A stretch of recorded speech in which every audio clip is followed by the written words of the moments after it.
I think we're live. No, live in 5. No, we're live, babe. Look, it says.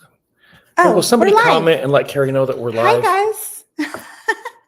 It's good to see everybody here. Thank you for joining us. Meg P, Rowe, Echoes of Clarity, Christina Nevada, Robert with True Crime Podcast. Have we ever seen Robert with True Crime Podcast before? I don't remember. Yeah, he was here last time. Yeah, he was? Okay. Yeah, we have a bunch of familiar faces. Welcome, everybody.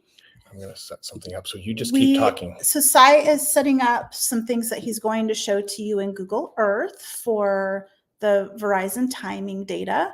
I'm not sure if everybody has listened to the episode this past week, but we did get into Verizon Timing Data. So there's some things that we want to clarify with Verizon Timing Data, put it on record, so to speak, and publish some thoughts around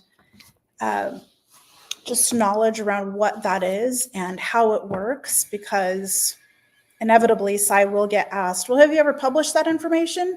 And we're going to make sure, yes, it's been published. It's actually on YouTube, and there's a lot of information out there about it. So, yeah, and we're a little frazzled, everybody. If we seem a little off when we get started here, we were actually traveling today, and our flight got jumbled around a little bit. We walked into our house about 5 minutes ago.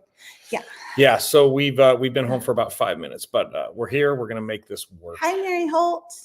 It's good to see you. I love Tina 2010. It's good to see you. Thank you for coming. Hi, Susan. Thank you. Angel. It's good to see you. Hey, do you want to talk about the text message? Oh, yeah. So Bree pushed our text message app today. This past week. When did you actually push that, Bree? Sometime this past week. So if you haven't signed up for text message information or anything like that, and you want to receive updates from us, we invite you to do so. Please feel free to join that app. And I believe our new website went up as well, so that is live. Oh, is it? But we're still updating that. Actually, our team has encouraged us to get new photos. So Wednesday we have some photos coming up. Oh dear. So that they can. I'm not excited about that, by the way. Yeah, they want to update our website. There's not much you can do with this, so I'm not sure where this is going to go. But that's all good. I saw a little note from Sarah. Sarah, I barely even got to sit right here right now, so I'm completely a mess. My hat's somewhere in the closet. I just haven't had Frank. time. Yeah, it's good to have you with us, Sarah. Hi, Ann M8152. Okay. Suze, hello. All right, we're going to jump into this, and then we'll come back and we'll start getting into all kinds of questions and see whatever everybody wants to chat about a little bit. So why don't you do a quick recap of what timing data is for new people? I'm going to. I just got to figure out how to share my screen here first. So give me just a second, everybody. Yes. And let's share entire screen. Okay, let's throw this up there. Okay. So before we get too crazy, I'll try to explain Reader's Digest version to everybody.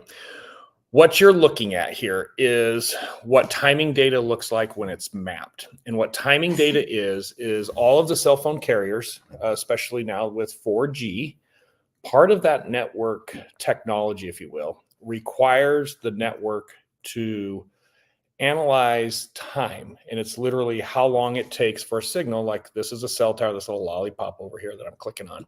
And if I click it, you can see there's multiple connections to that cell site. The network requires a little message to be sent to the phone. So it beams this message out away from the cell tower. It hits your phone, and then your phone responds back. Go back and click on that little icon though. So when he says those are connections to that cell site, we can actually identify by the numbers, by those little connections, where those fall within the data set that we're given. And then when you go and look at the timeline slider up at the top left corner, those are connections within the specific amount of time that we have set on the timeline slider. So for instance, in this set of records, click on that little lollipop for them again. If you click into one of those calls, we can actually, or connections, we can see what time that was actually at. So if this was a 3-day set of data that we're looking at, we're maybe looking at 5 or 10 minutes worth of time here, and we can see all of those connections within 5 to 10 minutes by row number within the data set of what we're looking at. And that's how he would talk to a jury, basically, or if we were teaching a law enforcement agency how to look at this information, this is how we would begin that process for them. So when we talk about how long it takes that signal to go from the cell phone to the phone back to the tower, the network measures that within milliseconds. So these are connections that are happening. It's not unusual for us to see 7,000, 8,000 connections a day. It's not voice calls, it's not text messages, it's not data. It's just the phone communicating to the network throughout the day. And basically, somebody will probably correct me. If I remember correctly, a millisecond travels at the speed of light, which is what radio frequency travels at. It's just shy of 12 inches. So just shy of a foot for every millisecond. And the idea here is we can take this formula and we can see how long it took the phone to connect timing wise. And then we can convert that to miles. So we can see on this particular connection, the phone is 3.62 miles away from the cell tower. And we know which direction the phone is. So the red line is pointing in the general direction the phone is from the tower. We know because of the side of the tower that was used. And we know that that phone is somewhere 3.62 miles, which is on this red arc. Well, when we get a whole bunch of connections together, we start to get this overlap. So we're getting a couple connections on this tower, a couple on this tower, back to this tower, back to this tower. And this is what's starting a term called trilateralization. And what that is doing is it's letting us know where these lines intersect is most likely where the phone is at. Yeah, so just bear in mind, it is not a phone or a device connecting to one cell site. Within milliseconds of each other, it could be bouncing off both of these cell sites, which gives us such precise accuracy. And then with a little bit of work, we can start to animate this. So in this case that you guys hopefully watched this last week, Cody Virgin is our victim. He is the blue device. And then William Randolph is our suspect. He's the red device. So when I clicked on that, what we did is we moved the timeline slider. So we animated a little bit of time. And now what we're getting is here comes Cody. And if I go back between these two, and I'll stop it this time. Notice when we go here, you're going to see blue coming down. So blue is traveling south, but so is red. And where these overlaps is happening is going to be really close to where that phone is traveling. So blue just came down from the north, is traveling south, red's traveling south as well. And now we can literally just start to animate through the records and we can see blue going out. Now right there, what's happening, every once in a while, you will get these little flyers. And what's happening with a flyer is radio frequency doesn't always travel from point A to point B.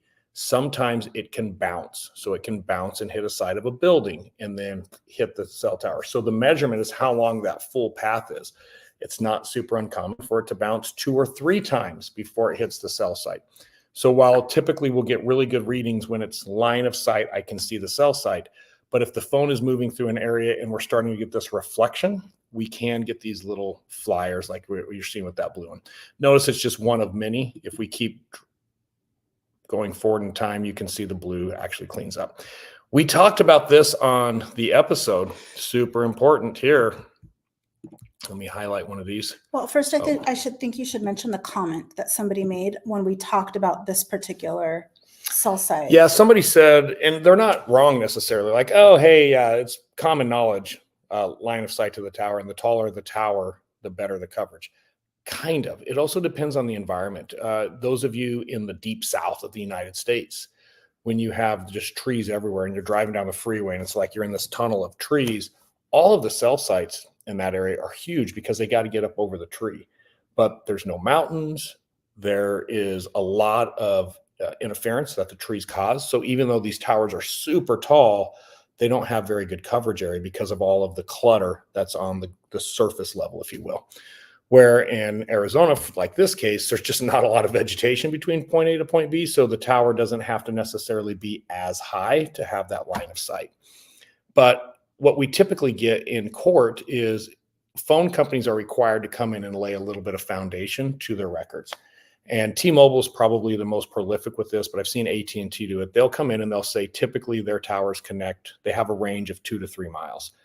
And people will just run with that. And now there's actual scientific literature that's been pushed out into the field that cell sites have a coverage area of about 3 miles. And it's complete nonsense. It's not scientific at all. Yeah, it's somebody quoting that, hey, in a city where I have a cell tower every 2 to 3 miles, that cell tower typically covers 2 to 3 miles, not because that's the complete coverage area, but because there's another cell site 2 to 3 miles away. So it hands off to that other cell site.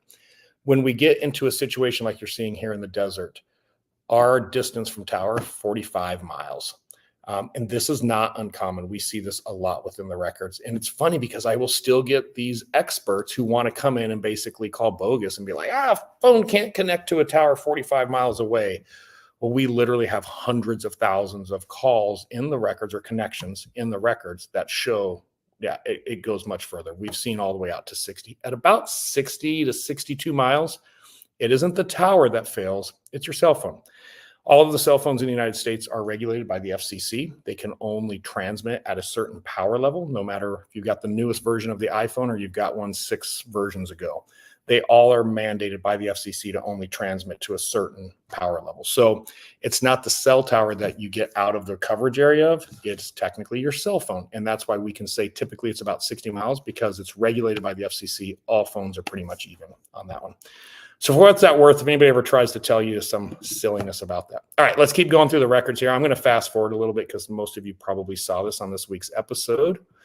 And I'm going to go to the day after because there's some really interesting things that happens the morning after. So I'm going to fast forward. We had the night. Poor Cody got killed. He got driven out into the desert.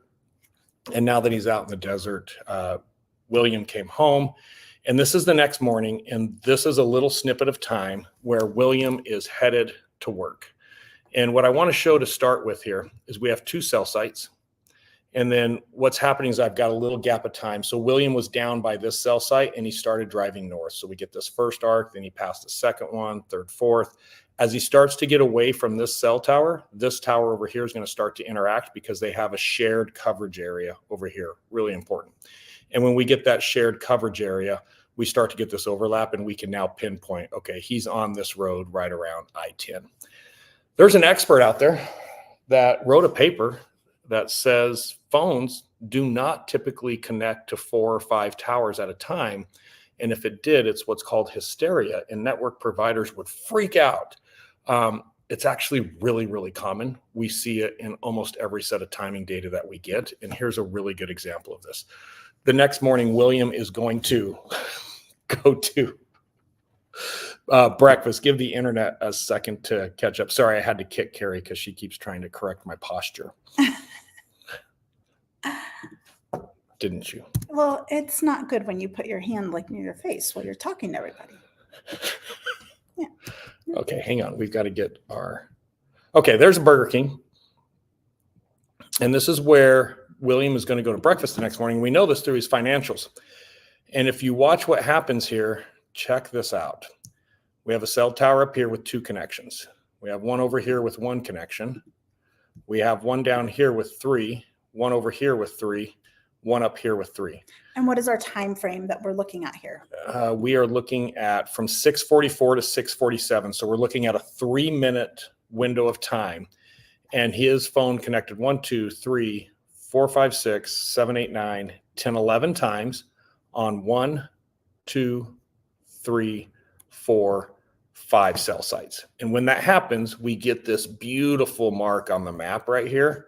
This is where he's at. And it's Burger King. When we go look at his financials, we see a receipt that he ran his debit card that morning. No doubt he was at Burger King. We can go pull a surveillance video. When we start to say it's technically scientifically impossible for these records to be inaccurate, this is what we're talking about because we have all the supporting data, surveillance video. We have the credit card. We know he's at Burger King, and then we have this perfect alignment over. This type of information is how we use the records to show the accuracy of the records, which is kind of fun when you start to get into this because we'll get people that really want to challenge, oh, this is all garbage, it's junk science. And then we can start to show some stuff like this, and they're like, ooh, that hurts a little bit. After breakfast, he goes to work. We know where he works, so we can actually map his work location And sure enough, when he gets to work, we get these nice little overlaps right in the area of his work. He's going to hook up a big semi-trailer, and he's got to drive it to West Phoenix. And if you guys want to really get freaked out about how accurate cell phone records can be, here we go, because he does some really interesting things. So again, as I start to fast forward through this, just kind of keep an eye on where these overlaps are. And we're going to kind of chunk it up into smaller pieces. So he took a little side road, and he's getting to this Highway 84 that you see right here. So he brought up this little farm road right here, and now he's in this intersection right here. And you're going to see him head over to I-8 over here. So as I click the next button, there he is going to I-8. He's now on I-8, and we're going to see him start to go west. And then right out the other side, we start to get those nice overlaps. Now, if you know what you're looking at and you take a little bit of time to really study what's happening here, I want to play something for everybody here, and then I'll probably redo this a couple times. So I'm going to add back just a hair bit of time here. Okay, so I'm going backwards. He's on I-8 right here. So he passed this marker. Now he's right here. He's going to get off the freeway here. I'm going to mark the route for you guys so you can kind of see, right, the little yellow flashing route there. If I go really slow with our timeline slider here, watch how we can see this happening. So I'll go really slow on this one. There he is on the off-ramp.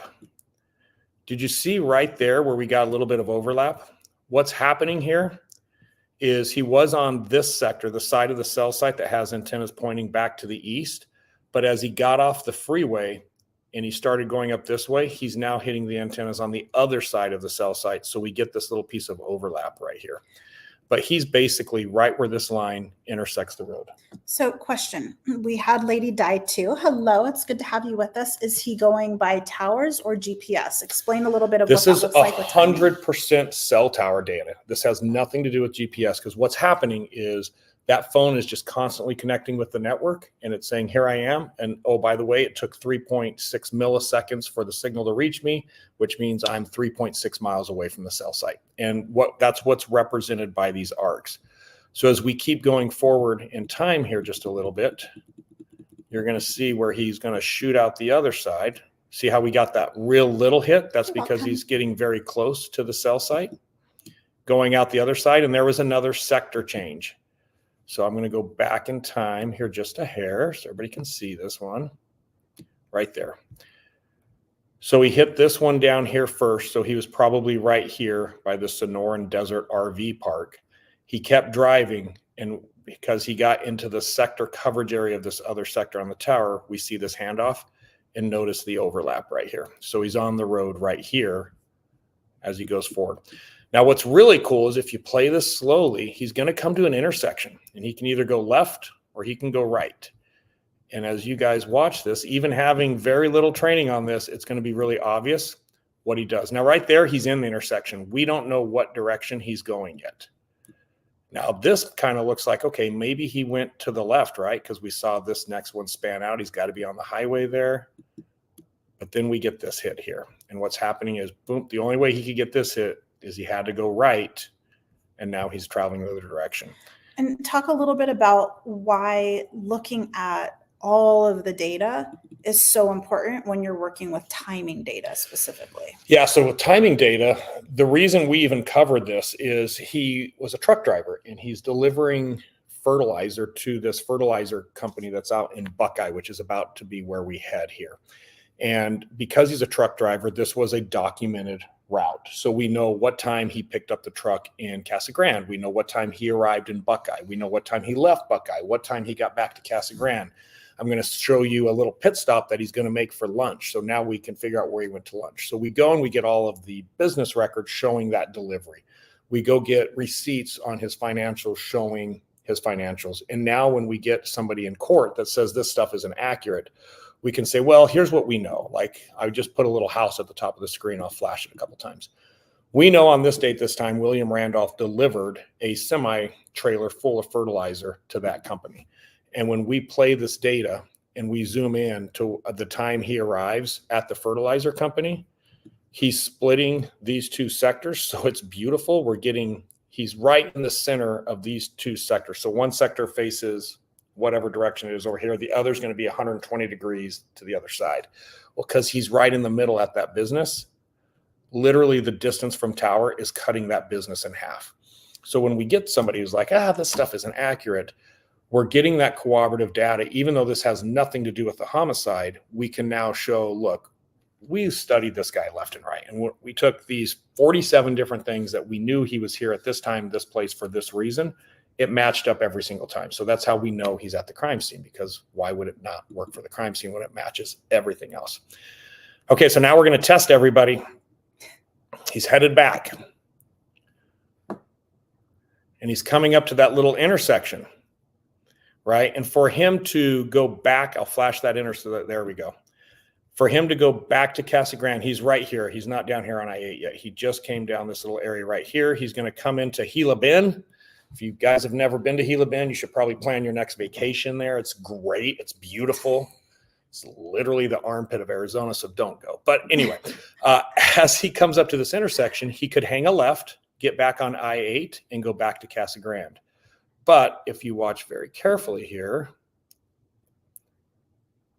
there he is coming up to the intersection, right? We saw these three hits. Now he's got this hit probably right on the road right here. And a few seconds later, boom, he goes out the other side. So he doesn't turn, which is kind of interesting. We see that he goes straight. Well, if we start thinking about, okay, well, what's in that area? If he goes straight. Don't forget to make this test-like. Don't give them all the answers. Oh, yeah. Where could he have gone? And what's really cool with Google Earth, too, like we see the line splits, right? He's not driving through the desert at 60 miles an hour, so we know that he's traveling on Pima Road. He probably hit this area. We can always grab our little guy on the grassy knoll over here on the right, drop him down on that line, and just take a little gander and say, okay, well, what's in the area? If he was here, I don't think he was hanging out to see the overpass there, right? But there's a love, and there is a Carl's Jr. What's really cool with this case is they didn't know about this Carl's Jr. stop, but when we found it in the records, and it's just out in the middle of nowhere, and he stops there for about 20 minutes. So we tell them about this, and sure enough, they go and do the investigation. Yep, we've got him at Carl's Jr. Once again, he's using his debit card. He's actually buying lunch there. But gives you guys an idea of the accuracy. And then as we go back, I'll play this one a little bit faster, but to show you just how accurate the tracking back is, I'll play it more like we would play in court. Here he is going down I-8.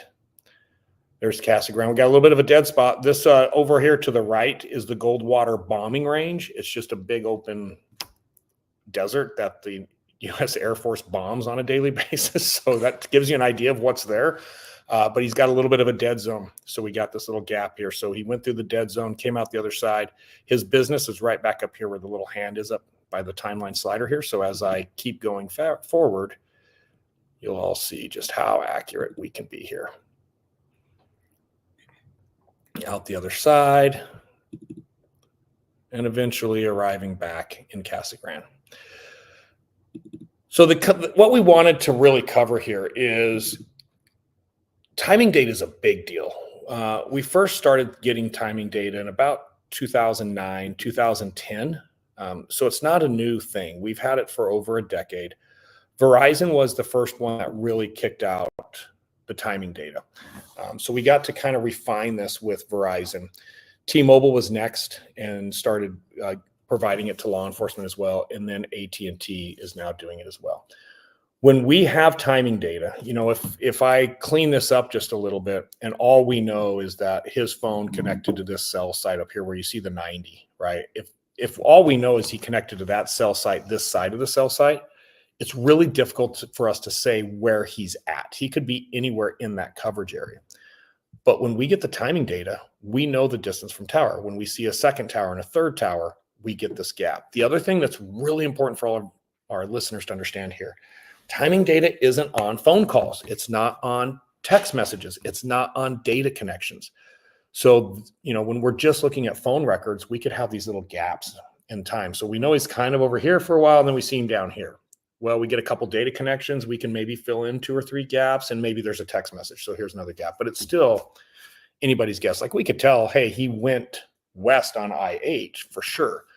But to see the detail of which way he's turning at intersections, you just can't see. But with timing data, because it's just these constant pings, these communications back and forth with the network to make sure the phone is ready to receive or send anything it has to, we're not dependent on that. The phone can be a black screen in your back pocket while you're driving down the road, and we're still going to see this data.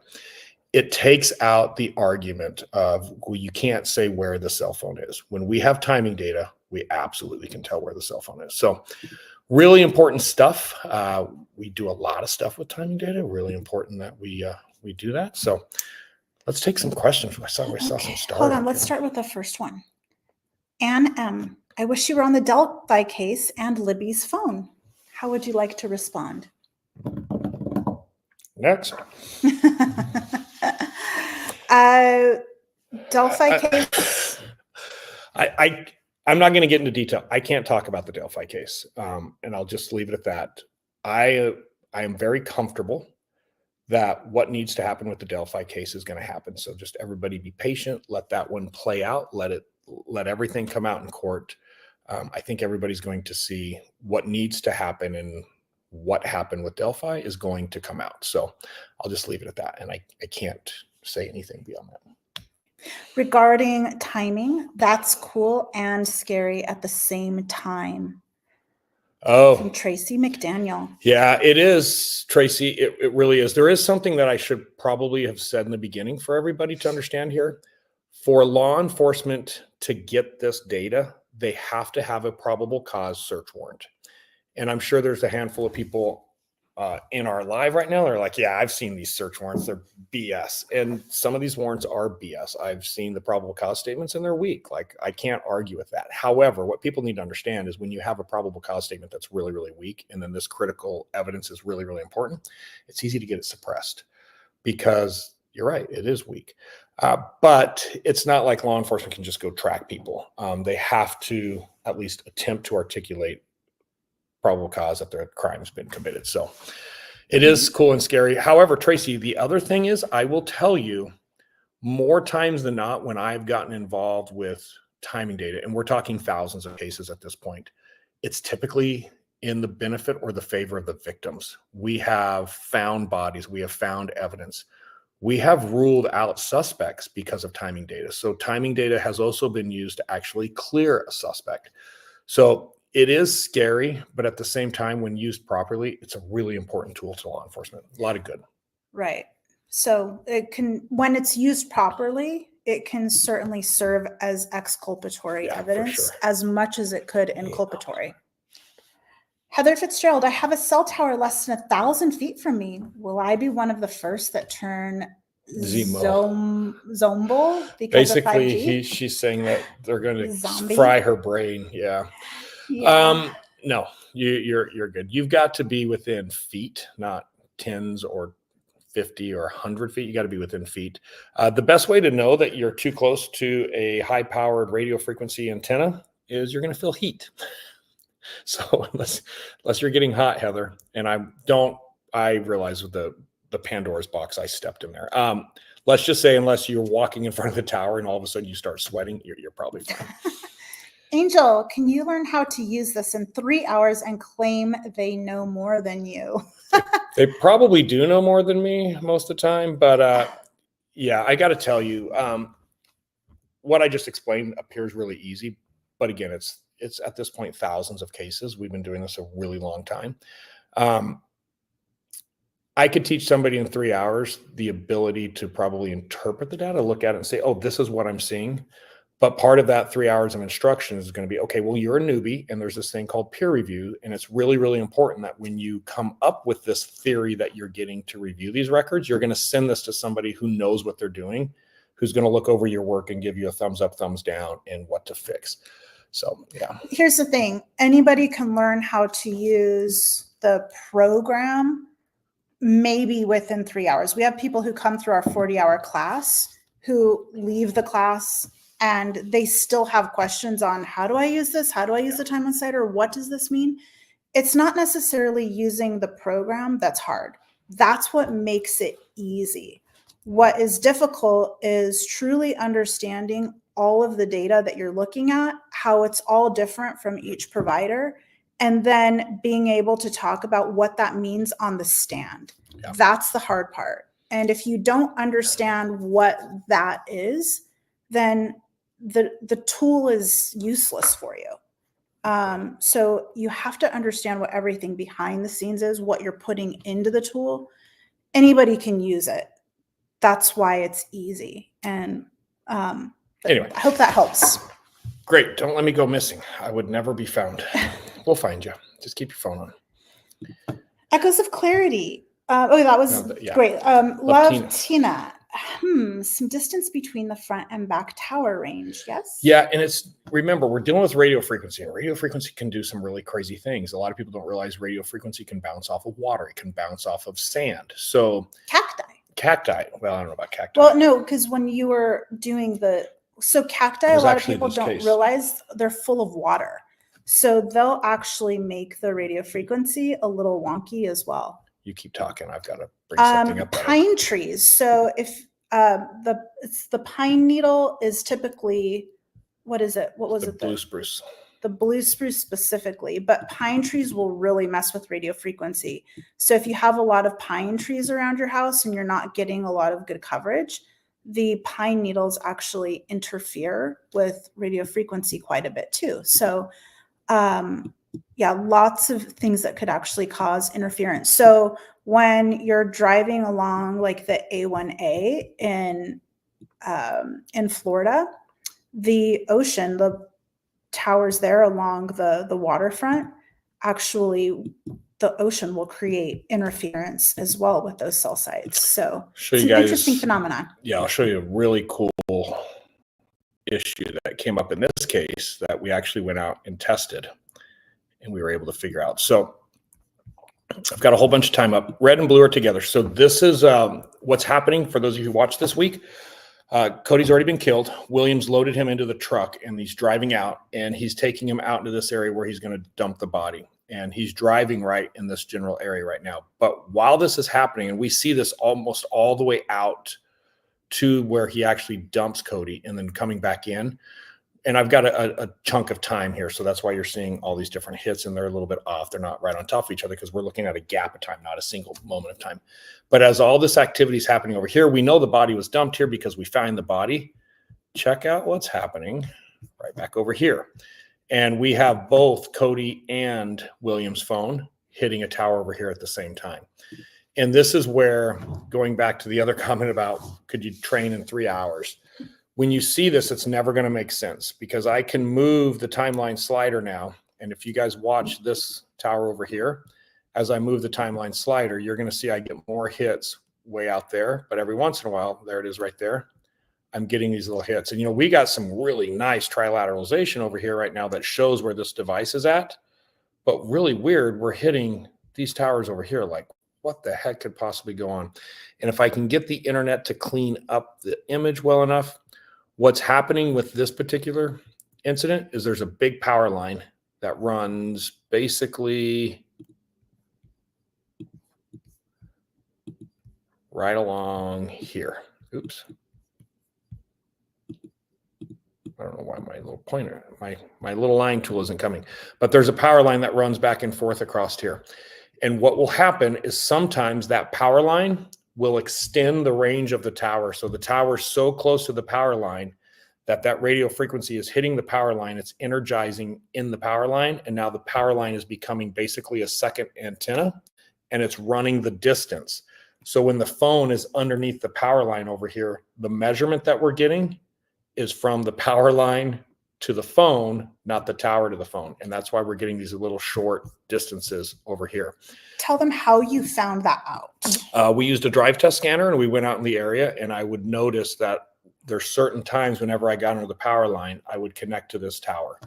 And the timing, the signal strength and timing that we're seeing at that point was just totally out of whack compared to what it should be if we were legitimately connecting to this tower. So that's why when I see that little thing like, hey, there's some differences here, if it's clear cut and it's easy, everybody would do it. It's when you start getting some of these other issues like what we saw right there that you really have to go back and look at the longevity of all this training and experience and going out in the field and running these tests that you can actually figure out like, oh no, it's a power line. It's no big deal. And we see that quite quite a bit. Tracy McDaniel, I can tell you love this stuff. I hate this stuff, Tracy. It's time for me to go do something else. He wants to learn how to play pickleball. No, I don't. I want to brew beer. Keri wants to make how me to play pickleball, so I'm going to make him learn. You know how to what? play pickleball Let's do a with me. survey this week. What? Because socialites are so great about throwing their opinion out there. Yeah. I told Keri that I don't think we should even learn how to play pickleball for another 10 years because I feel like pickleball is kind of an old person's thing that you do so that you don't get injuries, but you're staying active. But we can be really good when we're old. The survey isn't done yet. We'll be the best. I understand that, but I feel like the younger generation is trying to hijack this old person sport. And I don't want to do it because I'm not young. But I'm not old. But I think as soon as I pick up a pickleball paddle and I go out on the court, it's going to add 10 years to me. And everybody's going to be like, look at the old people. But when you're old, though, now you can still beat the younger generation because you kept up with them. I don't know. What's the appropriate age to start playing pickleball? That's going to be this week's question.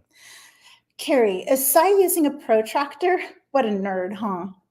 He is kind of nerdy. Stop it. Next question. Kane B's The Purge is banned for the next 3 questions. And M8152, was this after he killed poor Cody? Does he deserve Carl's Jr.? Should he not only get Freddie McDonald? That's a great point. That is a good point.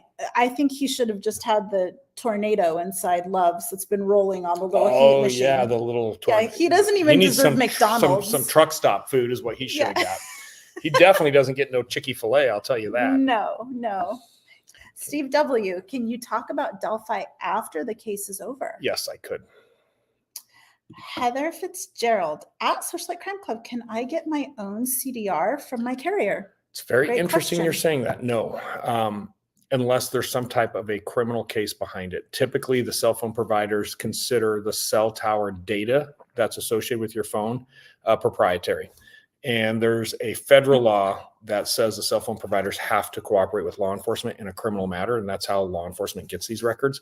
But the average citizen can't get them. Now, let's say that you had a crime occur at your house and you are consenting for law enforcement to go get your records. Yes, they could if they do it, but a lot of law enforcement agencies won't. The only thing you can have access to are your toll records. So your billing records. It's your billing because it's kept within the normal course of business for the provider. Cora Sunshine. That's cute. The Iowa college murders. How long ago was that? Can this timing data be used in the Iowa college murders? When was that case? Yeah, I want to make sure we're talking about the same one because I might be confusing it with another set of murders in Iowa. But technically, yes. Had the agency gone out and got the records in time before the end of their shelf life? Let's talk about shelf life really quick. So one challenge that does come up with timing data is the retention period. How long the phone company keeps these records changes dramatically. So with regular phone records, which is cell tower information, I can usually go back a year. So let's say a crime is committed January 1st. I don't figure out who the suspect is until August 1st. I can still go back and get the phone records from January 1st. With timing data, depending on the carrier, that data may be purged. So it's really important to look at when did they figure out who the suspect was? And by the time they figured him out and they had probable cause to get the records, were the records still being maintained by the phone company or had they already purchased? So they happened the week before Idaho. So let's say that they happened the week before Idaho. The agency did not get the records. The question is, when did they identify the suspect? Because I can't, let's say that, Heather, let's say you're my suspect, right? And you commit a crime January 1st, and I'm going to use T-Mobile. And I could be wrong on this because it changes from time to time, but let's just say, hypothetically, T-Mobile has a 90-day retention period.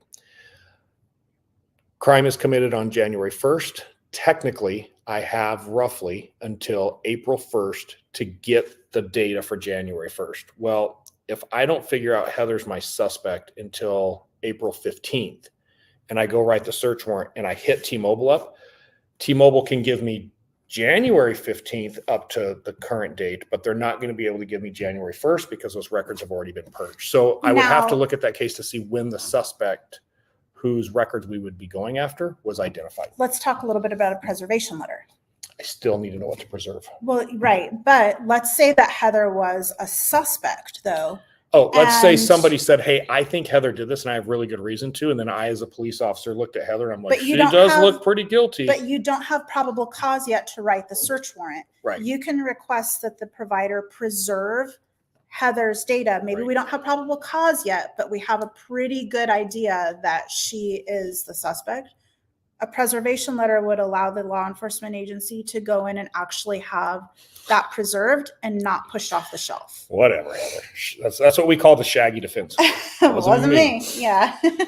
Okay. How come let's see. we're right here? That was a great question, Cora. Yeah. Thank you. How common is it from Angel? How common is it to use a ghost CI to get a warrant signed? Ooh, Angel, that's opening a Pandora's box. I will tell you there's no such thing as a confidential informant in the right case. And what I mean by that is if the entire case is hinged on the confidential informant, at some point that confidentiality is probably going to be revealed. There's just too much at stake. Now, there's things that law enforcement can do on certain crimes where I can build up your confidentiality over a while, like narcotics is the best one, where I can have you buy drugs for me 15 different times and I have it documented. So now I can go and I can explain why I know you're reliable and what I've done. But when we look at murder cases and we just get the average citizen that calls in with a tip, if they provide their identity, that tip is presumed reliable because they're the average citizen. But if they're a confidential informant right from the beginning, there's really no way for anybody to see or even look into, hey, were they even in the area? Do they even live there? Do they know what they're talking about? So it's not very common is the short question there. Lady Di, October is almost over, so you can have wine with Keri soon. Why don't you tell them how Sober October is going? It's going amazing. Look at my water. Shut up, Keri. He might have had a couple of stressful days. Keri kicked me off the wagon last week, but that's okay. I did. I kind of pushed him off the wagon, so it wasn't his fault. Yeah, it was completely me. But I kept it in check. I only had one. Yeah, maybe two. Yeah, it wasn't bad. It was good. He was good. Steve W. Question: which is more important to you, arrest and conviction or rights and constitution? I would say what's most important is the balancing of those two, because you can't have one without the other. So I don't think you can ever make a hard decision of rights and constitution over arrest and conviction, because what a lot of people don't realize is rights and constitution, although you have them, there's exceptions to them. So I need to understand the rights and constitutions, obviously, but at the end of the day, law enforcement's job is to get an arrest and a conviction and understanding those rights and convictions. So to me, that's really a combined thing. You're only going to be successful and do the right thing if you put the priorities of those two equally, right? I've got to go out and do the right thing, because the last thing we also want is cops that are just lazy, that don't care about the arrest and conviction. And I would tell you, in my opinion, a lazy cop who isn't willing to go out and make the arrest and seek the conviction can do just as much damage as somebody who stomps on your rights or constitution. Because if it's a homicide suspect, or even worse, what we see more often is sexual assault suspects, who we know typically by the statistics are going to reoffend. If we don't do our job and we don't hold that arrest and conviction side just as high as rights and constitution, well, now he's raped 14 women before we finally get our act together. So it's really important to balance those, would be my answer on that one. Marion, thank you, Steve W. That was a great question. Very thoughtful.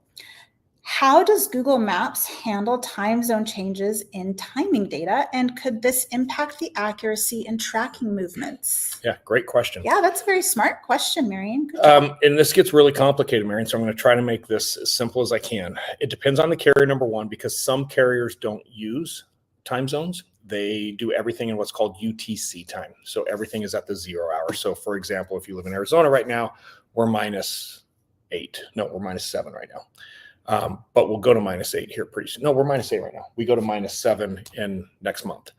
So, if you think 0, and then as you start to go west around the globe, it's -1, -2, -3, -4, -5, whatever it might be. So AT&T and T-Mobile, for example, will do UTC time. So we always have that baseline, so we can just look at what state you're in and do the adjustment. Where it does get complicated is with Verizon. And the issue with Verizon is that Verizon will actually do the, Apparently we're 7. Yeah, we're always 7. I was thinking. We have somebody listening in who's clarifying a lot. We're -7. Yeah. I'm trying to think because we switched to, I think of California time and Colorado time. Sometimes we're on Colorado time. Sometimes we're on California time because it's weird. I totally lost my train of thought there. Oh, Verizon. Verizon does it by market time. So what's really crazy with Verizon, what I mean by market time is the phone is in Arizona, it's going to be on Arizona's time. But when it travels into New Mexico, it'll change that time and you'll actually see that time change in the records. So you get this leapfrog effect. You see somebody leaving Arizona and then all of a sudden they go way forward in New Mexico because they gained or lost an hour. But when you see it in the records, it's actually really obvious, super easy to explain. And M8152, I have a cheap track phone. Will this still find me if I'm abducted? Yeah, yes, you're it screwed. will. Yeah. There's really no dumb phone anymore. Yeah, you're done. And what a lot of people don't realize, track phone is just working on most likely AT&T's network. Sometimes they're jumping on T-Mobile's these days, but mainly it's AT&T. So it's really an AT&T phone. Yeah. Ro, does it matter if it's a cheap phone or a high-priced one? Nope. Service all the same. Yep. Kane B's the purge. I feel like I'm at a Navy SEAL debriefing a little bit. Oh. Kane B, I got a question for you. I'd love for you to throw a comment out. You chose Navy SEALs, and I'm assuming you chose that because you're trying to, in your head, say, man, like the premier special operations people, Navy SEALs, right? What do you think about the special forces? Like, do you see Navy SEALs and then special forces, or do you see like the Army special forces, then Navy SEALs? Just another quick survey question. I'll explain why I'm saying this later on, but I'm just curious what your thoughts are there. Christy, Nevada. So I need to go plant some pine trees. Oh, if you want to lose a little bit of signal. Funny story. We'll transition here for just a minute. We did a bunch of stuff with drones back in like 2016, and we discovered a weakness. I'll just say that. And I ended up in a very high level briefing with some military individuals, one of them being a general. And this conversation comes up and about some of the cell phone stuff and some other things. So we take this little break from this briefing I'm in, and this general comes up to me and is like, hey, I got a question for you. And I'm thinking like, oh, it's going to be some cool military question. He's like, I just bought my retirement cabin up in the upper peninsula of Minnesota, I think, Michigan, I think, the UP. And he's like, I just don't have cell service. And it's crazy. I can see the cell site just before I pull into my property. But as soon as I pull it down in the driveway, I lose signal. And I asked him, well, what kind of trees do you have? And he's like, oh, I've got pine trees everywhere, just super thick pine trees. He's like, in fact, when I'm on my porch, if I cut the pine trees, I can see the tower. That's how close I am. I'm like, well, that's your problem. It's the pine trees. Well, about 6 months later, we had to go do another briefing, and this general is back in this next briefing. He comes up to me on a break, and he starts the conversation with, so I cut all the pine trees, giving me like this little right-of-way going right to the tower on my property. And I'm thinking, oh, crap. He's like, it worked perfect. I have perfect signal now. So, yeah, depending if you want signal or you want to hide, Christy, you can cut your pine trees. Happy HK, hello from Indonesia. Oh, well, that's hello. Cool. You're a long ways away. Yeah. It's good to have you with us. Thank you for You're up joining late or early, I guess. Yeah, huh? What time is it in Indonesia? Yeah, it would be really early right now. Yeah, we're not that smart. This is just something we've had to figure out over years. I probably should have figured this out in like 6 months, and it took me about 30 years. Chinese trigonometry class, that would be difficult. Cassidy Kane, question 5. Would a person be able to obscure the data if they were knowledgeable? Not really. Not this type of data. This is why this data is so great. You really can't hide it. If the phone is on, it's there, which is really good. And people will be like, well, I'll just use a VPN. Totally different technology, hides something completely different. It does not change anything with the cell phone network. So it's very difficult to do. Tracy McDaniel, do you see from tower to tower if they are far apart? You can. In fact, if you think about next time you guys are driving on the freeway and you see a big tower on the side of the freeway, start paying attention and look at the next tower. When you pass it 3 or 4 miles down the road and look in your rearview mirror, you'll probably see the last tower just going off. So a lot of times in open air, what we call, you'll see that the network planners are actually somewhat planning that line of sight from tower to tower. So yeah, good question. Lovetina, question. How do you calculate for accurate measure when dealing with both tower and power line at the same time? You have to look at the whole records. If you just look at one little glimpse, it can be very, very difficult because you're not seeing that anomaly back and forth, right? So we have to look at the whole records. We have to look at how easy is it to get from point A to point B? And if you can't get from point A to point B in that time frame that we see, we can start to say, okay, we know we have an anomaly here. And then it's just a challenge to go out and figure out what is that anomaly so we can explain it. Nina G, I heard pickleball is dangerous. Especially for old people. Shuffleboard we'll is the old people one. Okay, shuffleboard. Shuffleboard is old people. We have some tennis coming in. Okay. The tarnation is pickleball. You know what, Angel? Don't even look it up. I'm telling you right now, it's a complete waste of time. It's taking over the United States. There's actually indoor pickleball clubs now where you can go inside. It's basically tennis on geriatrics. That's how I would it's like geriatric small tennis. Court tennis. Think of it that way, I guess. What's that? Smashable smush? I don't know. Keri, I think we should leave the pickleball to the 20-year-olds. We can only get hurt at our age. Really easy. You might be right. I'm with you. Oh, rollerblade. No. Keri can't rollerblade. I'm terrible on roller skates. I can't imagine rollerblading wouldn't work out. Lady died too. So is timing data related to when the suspect was previous there and then compared to when the crime was committed? Yeah, we can absolutely see what we call stagnation, how long somebody stayed in a particular area as well. So, you may have a lot of people coming and going from the general area of a crime scene, but yes, we can drill into this and see, okay, well, which devices were there at the time? And then more importantly, what I really like to look at, if it's a really heinous crime and we know the suspect fled, from the moment we know that crime occurred, how long did it take that particular device to leave? And did any other devices leave at that time? We've actually reviewed records like this where we're getting just mass data and we've identified, wait, there's 2 devices leaving. Does the suspect have 2 phones or is there actually 2 suspects? So yeah, you can get really into that. Meg Pete, Sign Keri, have you heard about the Moose Creek murders? I haven't heard of the Moose Creek murders with the guy who was unalived and they first thought it was a bear and now they said it was a murder. It sounds appropriate for something that happened as the Moose Creek murders. Being mauled by a bear and then a murder. No, we haven't. Got to look into I will look into this now, Peg. It's going to be fun. Meg, it'll be actually really fun. Lady Di. It's Keri. Okay. It happens. Keri is such a bad influence. She is. Yes. Thanks, Lady Di. Nando, have you worked any cases in San Bernardino County? If so, is it podcast worthy? We have. I'm trying to think of the cases. I've had 3-4 cases. What I can tell you, Nando, that was my San Bernardino County story really quick, is I went out to testify on one of these cases, and it was a murder case, but it was in Victorville, which is technically in San Bernardino County. And when the DA's office is in San Bernardino. So as I'm getting into California, those of you not familiar with this area, San Bernardino is kind of on the east side of Los Angeles, and then Victorville is even further east out in the middle of the desert. Well, I'm meeting with the DA at the San Bernardino County Attorney's Office. I'm going to testify the next morning, and I get ready to close up. And he's like, "Hey, where are you staying?" I'm like, "Oh, I'm going up to Victorville." He's like, No, you're not. We don't let witnesses stay in Victorville. They'll kill you. And long story short, I found out Victorville is where the California Department of Corrections decades ago, decided to make their central out processing for all of Department of Corrections in California. So if you're in prison in California and you're going to be released, they end up shipping you to Victorville and they kick everybody out the front gate of Victorville.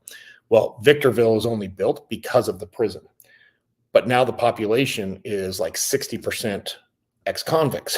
So it's kind of a rough space.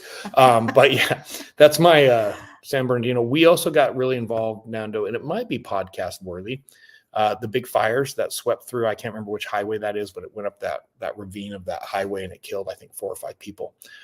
We did some work on that case. So yeah, maybe we'll review that one of these days. That was a good case. Thank you, Nando. Patricia, have you ever worked cases outside of the U.S.? I assume this knowledge is transferable. P.S. Hi from Canada. Yeah, we've consulted all over the country. We've done a couple consulting cases for Canada. Newfoundland, which isn't in Canada, I know, but it's kind of like Canada. We actually did what's the unicorn of the sea? The narwhal? The narwhal case, yeah. Narwhal horn poaching. We've worked some cases out of Austria and Germany. We've worked some cases out of Australia. Yeah, we had a bank robbery. No, they stole police cars. Cars. They were stealing police trucks, the Hilux police trucks, and then selling them on the black market, which was kind of funny. We've done Iceland, Guam. Yeah, we have customers in Guam. That was Where else? that was Afghanistan. fun. So yeah, we've Uh-huh. kind of poked all over. Yeah, it is. It is very transferable. Absolutely. Sign Keri, am I correct to assume you know who Mr. Daniel Rigmaiden is? Would love to know your thoughts about the scorpion, how it came out in court, and how the government has responded to Daniel's case. Sarah, I'm going to admit that I am ignorant on this matter. I will Google this because now I'm super curious about the scorpion. I will look into this and Who I'll be is better Daniel prepared. Rigmaiden? Is he like a suspect or an expert? It sounds or like he's the Scorpion King. I what don't is know. the scorpion? I don't know. Heather Fitzgerald, if it helps, when I think of Psy, I think of Don't. him as the NSA Ugh. entity. Oh, that's it. See, I told you I have to quit. 8 a.m. Oh, 8 a.m. Okay, well, that's okay, morning in time. Indonesia. See, Okay, that's not bad. You're getting That's us with not your bad. bowl of Cheerios or Fruit Loops. Yeah, Nice. and coffee. Yeah. One inner guru Vancouver. sending you love and appreciation. Got a handful of people up in Aw. Vancouver. Super cool Yeah, to see yeah. you. You'll remember we did. Speaking of Canada, we actually did it was a wildlife conference in Sault Ste. Marie. Yeah, that's the other side of Canada. Yeah, but it's still Canada. Yeah, but I think Canada was trying to give Sault Ste. Marie to the United States. I think they were trying to push it out. But no, it's a really weird city. It's like Oof, it's oof. stuck in the 80s. Well, What had all the happened there? industry fell and it just went into like complete poverty. Yeah, it was Yeah, pretty no, bad. it is literally a city frozen in time in the 80s. It's kind of crazy. This if is you a ever go really there. good question. JC, the musician man, can a fog layer help signal propagate in a place it normally doesn't reach? It's actually the exact opposite. Really, really dense fog.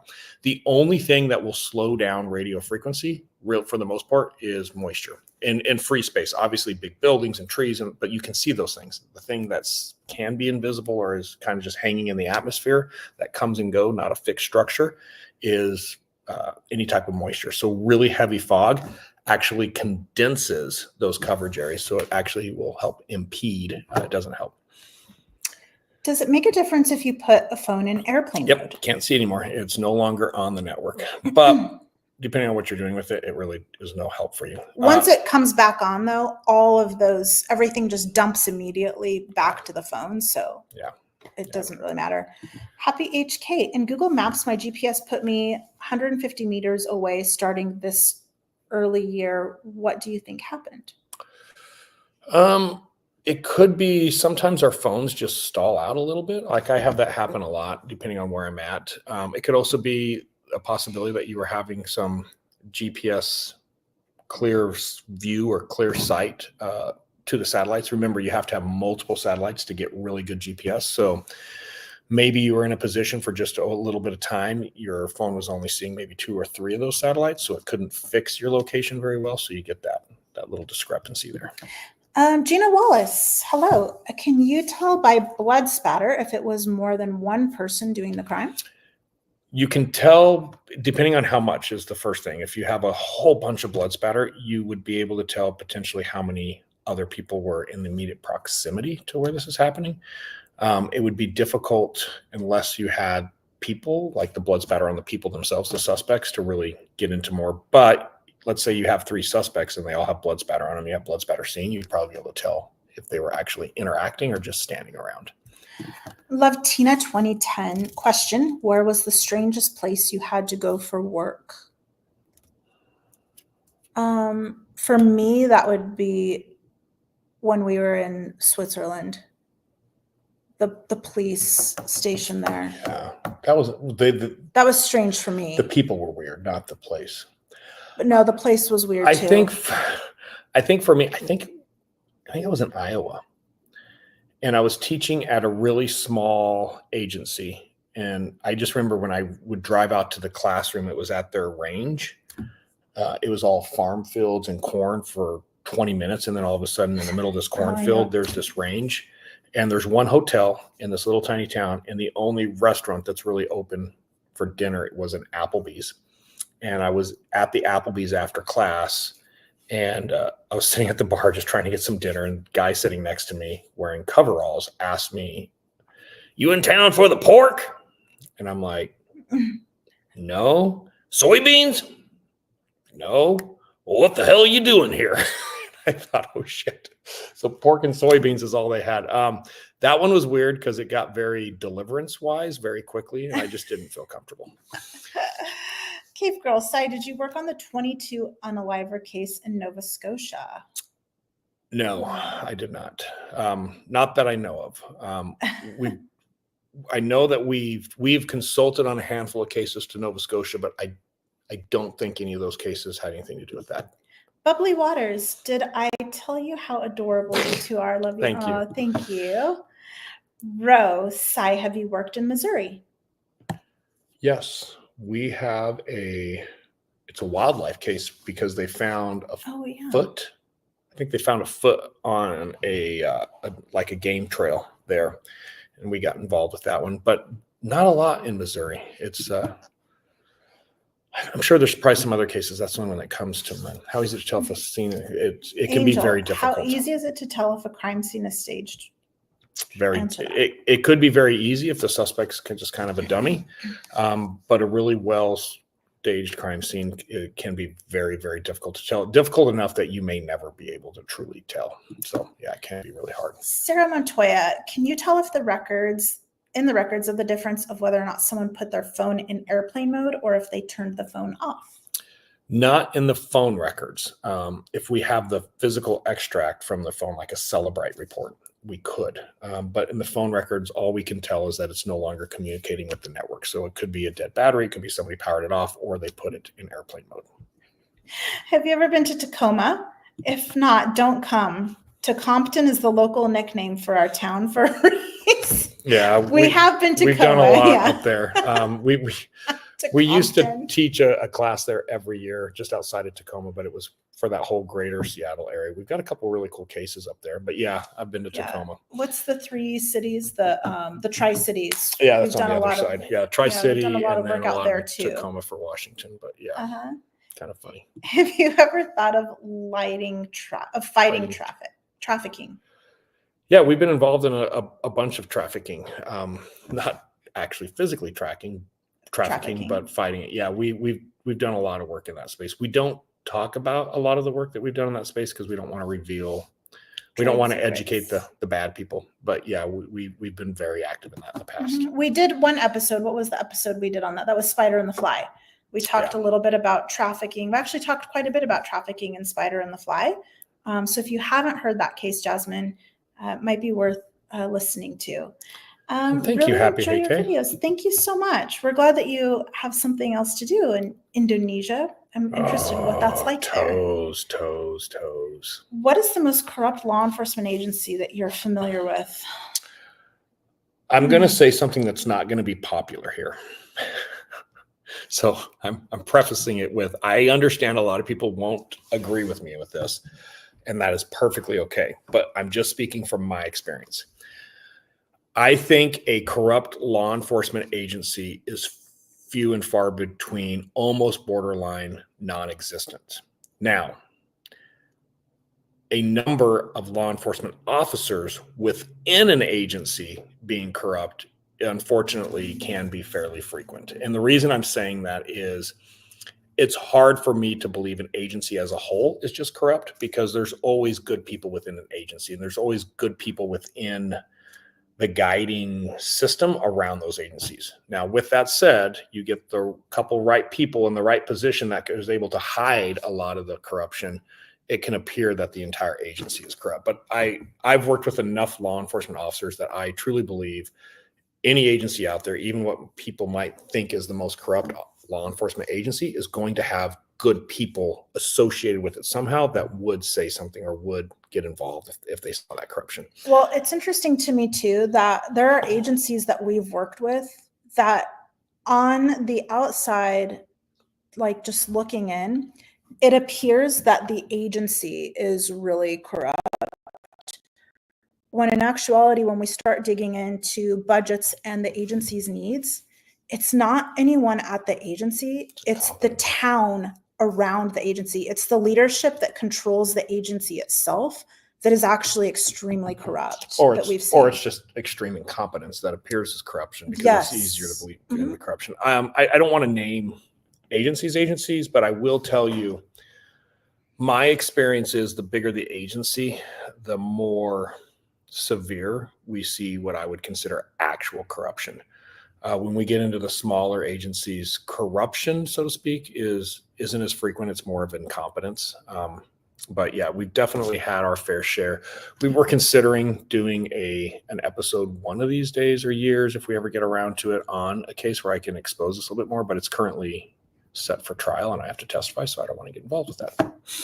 Patricia, completely hypothetical. Do you think you could pull off the perfect unaliving, the perfect murder? No, there's no such thing as the perfect murder. Yeah, there's too many things that could go wrong. Yeah. If you want to plan the perfect murder, plan on getting caught, and then your planning is how little time you serve in prison, but you're still going to get caught. Amanda, have you ever done any cases in Portland, Oregon? Yes. We did a training there too, just You outside had a couple of Portland. trainings in Portland area. Yeah. Did quite a bit with Fish and Wildlife up there as well. So some law enforcement agencies in Oregon as well as, and then I had a former commander who became a chief outside of Portland, and I can't remember the little town. And she's hit me up on a handful of cases that I've helped her with. Dana Craig, do you ever look into cases? Andrea Knabel case out of Louisville, Kentucky. Her father works tirelessly to find her. Oh, that's sad. We do. We've taken on a handful of cases. Not as many the last year as typically, but yeah, we will from time to time get involved in the case. A lot of time is there something we can offer? I think sometimes people try to get involved in cases because of the notoriety. Thank you. Mm-hmm. Of just wanting to be involved with that case. And at the end of the day, we just have to look at it. Is there something that we could really bring to that case? And if there is, then yeah, we'll get involved. But more times than not, they've got that part covered pretty well. We can just review it really quick and help point them in the direction. Cassidy Kane, have you ever investigated police officers? Yeah, numerous times. Yes, we have an episode. It was one of our earlier episodes. It was Menon. Well, and we did Menon. We also did, but when we were Biggie Smalls. Shooting Gone South. Yeah, Shooting Gone South. Yeah, Shooting Gone South, Cassidy, is one that we did. I've had to, unfortunately, and I do say unfortunately because I take no pride in it. I've had to arrest a handful of police officers in my career and actually book them. And it's just a really uncomfortable situation all the way around. Heather Fitzgerald, hi. Have you seen East Cleveland? Yeah, we've been to Cleveland too. Yeah, we get it. JC the Music Man, what are the biggest misconceptions you have heard from the public on fact versus fiction? You know, the best one, and that's our episode that's coming up this Wednesday. By the way, you guys are going to want to tune in this Wednesday. We have a big announcement we're going to drop. I'm not even going to go any further than that. It's just a big announcement you're not going to want to miss in Wednesday's episode. But it was interesting. In that particular episode, we have somebody claiming to be an expert who is citing the source of her knowledge as Law and Order. She's like, all you have to do to know the truth in this case is just watch an episode of Law and Order. What people see on TV, it is crazy to me how many people think like that's actually how it works. And it's the exact opposite.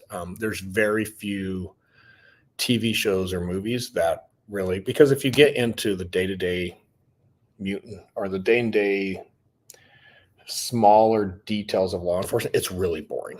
It would be a terrible show. DB, unethical versus corrupt is a very big difference. Yeah, I would totally agree with you on that.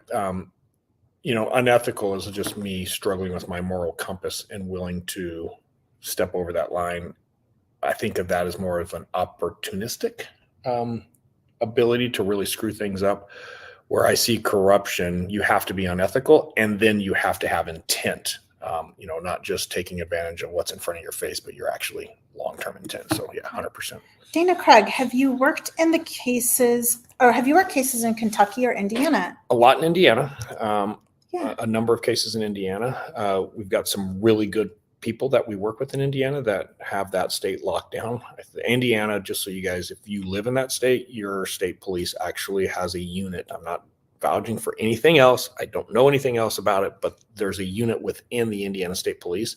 It's very squared away. You guys have some real talent there when it comes to this type of stuff. And they put in hard work, long hours in extremely heinous cases that they are amazing. They're an amazing team of people at Indiana State Police specifically. The unit that does this type of work, they're kind of the tip of the spear on how an agency should have a organization within the agency that does this type of stuff. And I've got 3 cases that come to mind out of Kentucky. Well, their tech unit in Indiana is That's what I'm talking about. phenomenal. Yeah, they're amazing. They know what they're doing. Tony Johnson, how about just don't commit crimes? Tony, come on now. Yeah. Get your logic out of this live stream. Yeah, could you be a little less sensible, please? We don't deal in logic around here. Montana. I'm from Montana. We love Montana. Hi, Darian. Lots of work in when you love to hear your opinion. Oh, yeah. When you love to hear your opinion. Okay. We need to move on. Happy HK. Yeah. And there's reasons. M8152. My current favorite show is Elsbeth. She solves the crime in a couple of days. Okay. I don't know if I've heard about Elsbeth. Yeah, I'll have to listen to that. Thanks, Annim. Angel, how many cases ended up with family being to blame? A lot. There's usually I won't say always, especially on homicides, there's usually a familial connection there somewhere. It's kind of scary. Sarah Montoya, I recently made this comment to a friend. I wish there would be separation of politics and the Department of Justice, how it's separation of church and state. Nashville is a perfect example of the later unenforced MIO. Don't even get me going. It's getting scary to be honest with you, Sarah. Like that's a really hot topic for me right now. So I'll move on that one. None your business. I love that. That's a fun screen name. Everyone seems concerned with law enforcement or the government accessing phone data. With all the data brokers, what kind of info can non-law enforcement, such as a journalist, get on people's app data?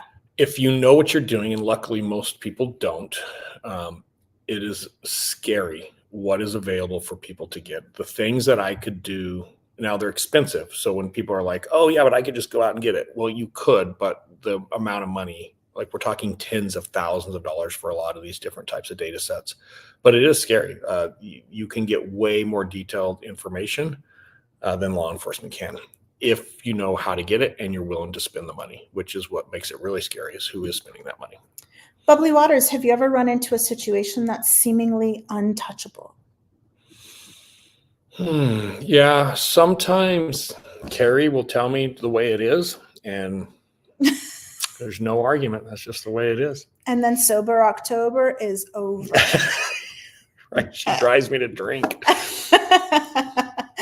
Tony Johnson, being a police officer is like playing baseball. Long periods of boredom with brief periods of intense excitement. Yes. Yeah. You get 30 seconds of intense excitement, and then you have to write 4 hours worth of reports. And it's one of those things that you hear why police officers typically die earlier than most people. It's that ongoing quick adrenaline rushes, right? Darian, I can't pronounce her last name. Let's start light. What is standard equipment in your vehicle when you are undercover? My first undercover vehicle was a white Dodge Neon, and it had everything that came from Dodge. And the paint chipped on it and chipped paint. Yeah, that was it. Nothing. If it's a standard undercover vehicle, you'll be surprised some of the things people drive. Yeah, as little as possible. Love versus Money 68. The Daniel Robinson case out of Arizona has always bothered me. I feel the phone could have some answers, maybe. I think I know this case, but I've got to be honest. It doesn't.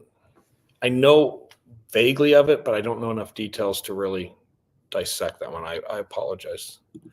DB, Indiana State Police purchased a new Stingray recently. Do you think they use them often? Oh, apparently he's not answering. We're moving on. Sorry, DB. Hey, you know what? Here's what I'm not saying anything about Indiana State Police. What I am saying is I think the general public needs to take accountability and expectations. What do you mean by that, Cy? I mean by that, I have a 14-year-old daughter who's walking home from school, and she has a brand new iPhone in the back pocket or in her backpack. And somebody abducts her. They throw her in the back of the van and they tie her up. How many people in the United States believe law enforcement should have the tools and capability to go find my 14-year-old daughter before she's killed? And is that reasonable? And I think in today's age, it's 2024, having law enforcement have tools that are required to respond to things like that isn't just like, oh, that'd be nice. I think we absolutely should expect them. I think we spend way more than enough in taxes to pay for it. And I think it's a good thing to have. Now, I know there's going to be a lot of people are going to say, yeah, but look at how much they abuse them. And that's a totally different conversation. That is a legitimate conversation that probably needs to be had. But tools like this save lives. They are needed. And my only complaint about, and by the way, Stingray is like the 2000 model. It's a completely different tool now. In fact, it's not even the same company. But I believe law enforcement throughout the United States should have access to equipment like that in a moment's notice, because it does save lives. And at the end of the day, if law enforcement can't save lives, what the hell are we doing, right? That's the thing. So it's one of the reasons you pay taxes to have them. Yeah. Now, the abuse conversation, and there is some abuse out there. I'm not saying that shouldn't be looked at, but I think they absolutely are a required piece of or equipment these days. When you uncover the deliberate data manipulation in an investigation, do you directly confront? Is there a best practice? Yes, we directly confront. We call them out. And if we can get them on a stand, we are going to make it painfully obvious that it occurred. And I have had examples of this in the past where somebody has manipulated the data trying to, and in this case, it was a defense expert who clearly manipulated the data and cherry-picked a few things and put it out there. And I feel very comfortable saying we've kind of made him look like a fool since then. So yeah, you have to directly confront it. And there is best practices. We have published best practices for years. So it's not just, hey, I said this today. It's stuff that we've actually published and put public facing a long time ago. Happy HK Indonesia. Have you ever worked on cases with a cult? I served a warrant on the Church of Jesus Christ and the Latter-day Saints. Does that count? Yes. The Mormons. And the Catholics. We actually, the Catholics too, yeah. I'm joking, everybody. Relax. It's Sunday night. It's all good. I was going to talk about the Book of Mormon that we just saw in Manhattan, I was but I don't know who's on the call. I want to be careful. Jasmine Iglesias, what would you like to change within our justice system? Where do you start? That one's tough. And that's not transparency and reasonable expectations, I think, would be the first time. And when I say reasonable expectations, I think a lot of our laws need overhauled. I think we have a lot of outdated laws that are on the books and people enforce them because they're there, not because it's the right thing to do.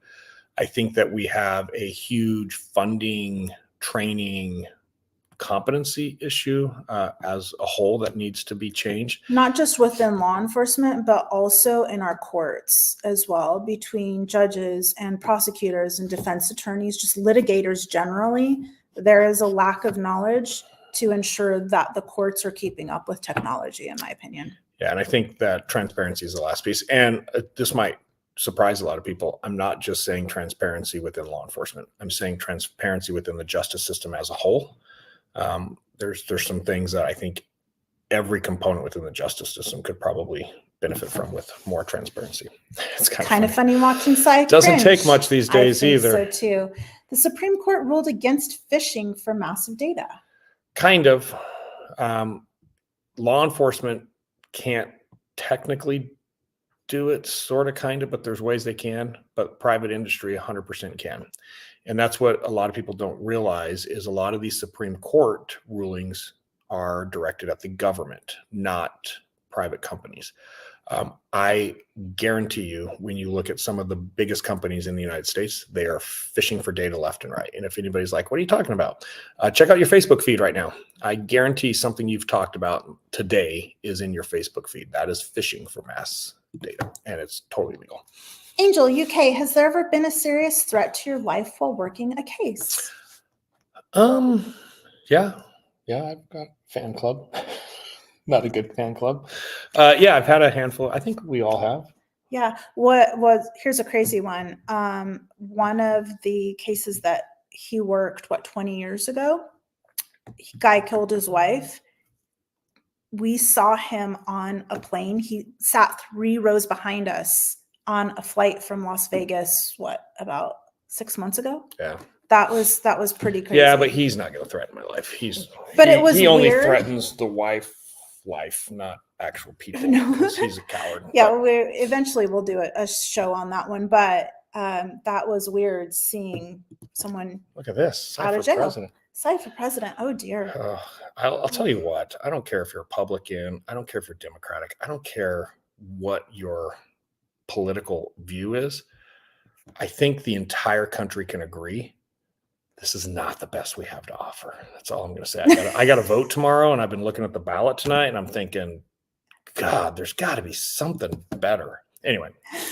Do you think police tactics should be allowed to lie? Don't be hating. In certain situations, don't be hating. Absolutely. How do you hate a little doggy like that on your screen, man? Yeah. But yeah, and there's actually a lot of case law. There's some Supreme Court rulings as well. Law enforcement has the ability to lie in certain cases, and they have the ability not to lie. There's times that you can't, and it's pretty well defined, and usually that works itself out in court. But yeah, there is times, I can't.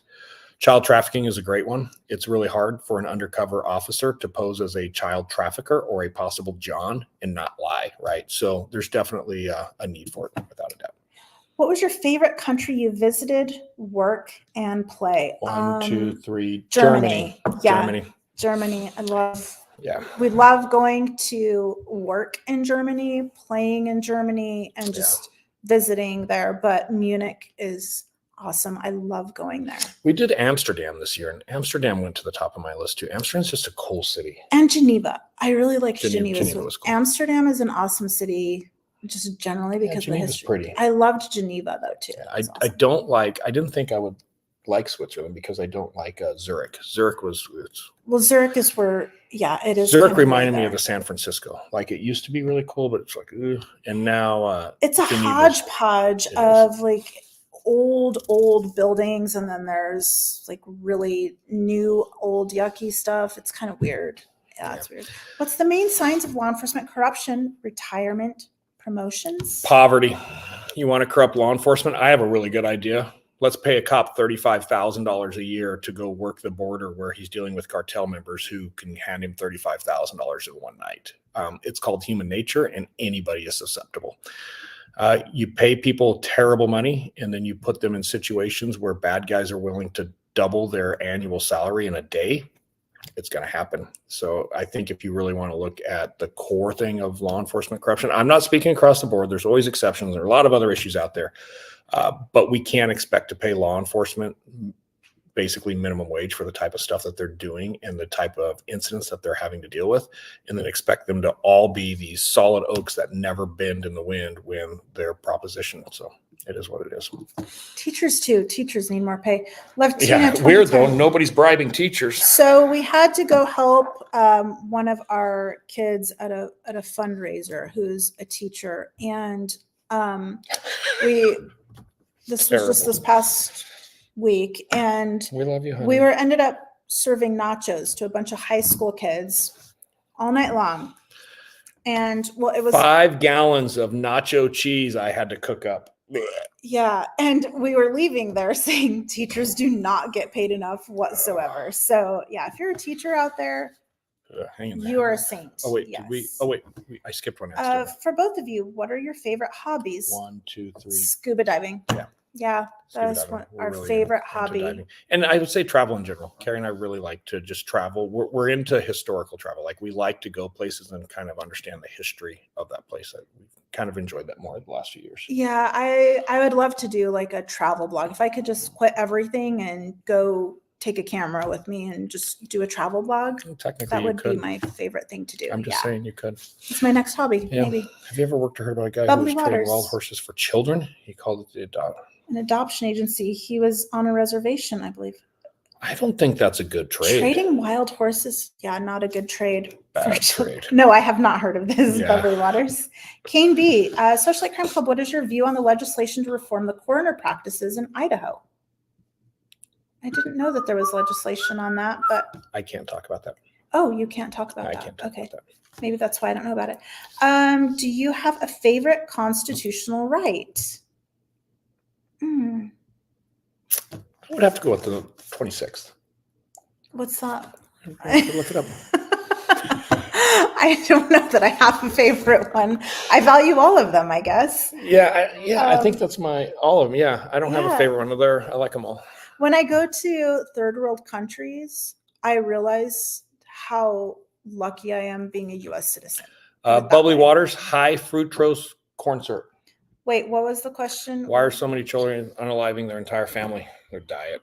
High fructose corn syrup. I don't know. I don't know. Crazy it's a out great there. Question. Too much time on their Breakthrough phones. data from newfound technology like DNA. Oh. Happy UK. How does law enforcement verify process a breakthrough data from a newfound technology like DNA? That's a great question. Somebody's definitely had their coffee this morning over there. Typically, there are academic organizations that specialize in scientific testing of new processes, and then they will publish best practices, if you will, and then subject it to peer review of other experts in the field. And then upon those peer reviews, they will start to garner, if you will, some acceptance.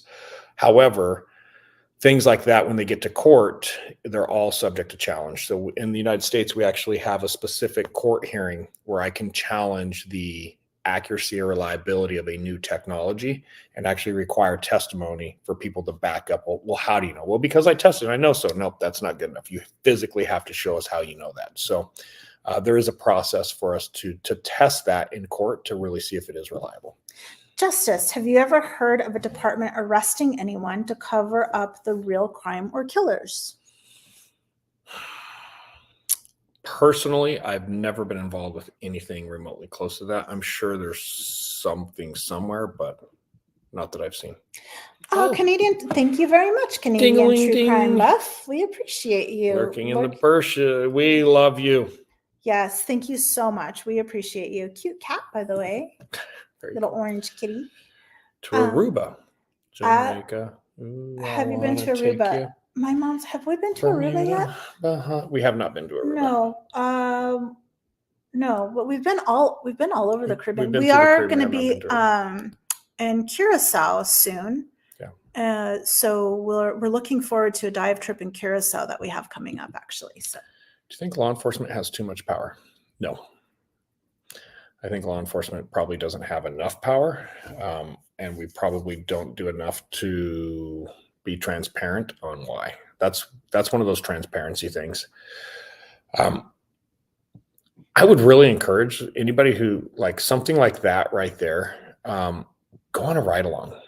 Contact your local police department and ask to go on a ride along, and do it on like a weekend swing shift. So 6 p.m. to maybe 2 a.m. type shift, and go out and watch what law enforcement has to subject themselves to in daily interactions with people where they have no power to do anything but just sit there and take it. When we're requiring law enforcement to be victimized by random citizens that we would not expect anybody else to take the same nonsense from, there's a problem. And I know people are like, well, yeah, but they're the government. Well, no, they're actually real people. So no, I think there's certain things that definitely need to be overhauled. I think some of our laws are overreaching. I think some of our justice system is overreaching. But remember, law enforcement is just executing those laws, not necessarily writing them. Come to Indonesia. Yes, I have scuba heard. spa. Yes, well, yes, there is a scuba spa, I think, in Indonesia, but there are a lot of great liveaboards I've seen in Indonesia that we have discussed. It's on the list. Diving, yeah. We have, Kelly, caught a lobster once there a long time ago. In Catalina Island? Yeah, well, actually, it was snorkeling at the time, but yeah, Catalina. Yeah, the problem there is it's freaking cold. We don't do cold. I'd rather dive in warmer waters. That's a pretty good right, Heather, I guess. Yeah, the right to vote is, yes, it's okay. I mean, truth seeker actually yes, confirmed. It's high fructose corn syrup for sure. Okay, I think we're hitting the end. We're about an hour 30. As you guys know, on Sunday nights when we're here in Arizona, it's 6:30. I got to feed the beast. She starts to get grumpy. So we're probably going to grab some dinner. For those of you, again, this Wednesday, I'm going to let you explain. What? What do you want to tell them about Wednesday's episode? So Wednesday's episode, we're looking at justice a little bit differently because we look at how we do a lot of cases of where things went wrong in cases. We do a lot of talk about where things went right in cases.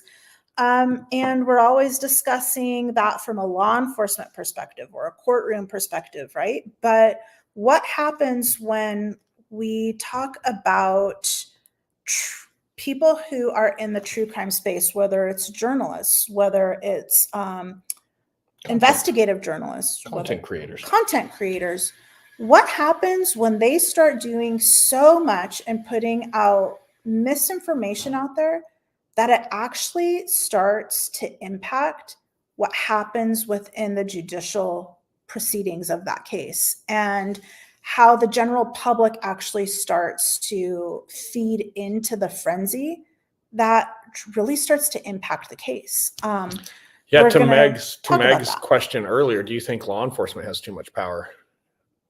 I would start to say the true crime community, especially certain content creators, whether they're investigative journalists, they're news reporters, or they're just a channel, have way too much power. Their ability to impact what people consider justice and to sway the truth is far beyond what law enforcement can do. And I know a lot of people are like, yeah, but that doesn't go into court. It does go into court. And Wednesday, we're going to show a case that, in my opinion, the true crime phenomena, if you will, ruin this case. This case will never be prosecuted. Well, number one, it's not a crime. But if it was a crime, it would never be prosecuted because the true crime channels fueled the fire around conspiracy so bad that all of law enforcement involved in this case, and I'm talking the entire state, threw up their arms. They're like, all right, screw it.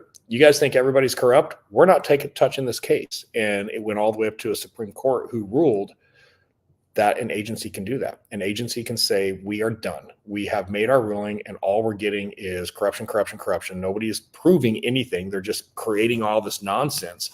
And as a law enforcement agency, we're sick of it. We are done with this. We are no longer going to manage this case. Well, not just a law enforcement agency, but as the highest court.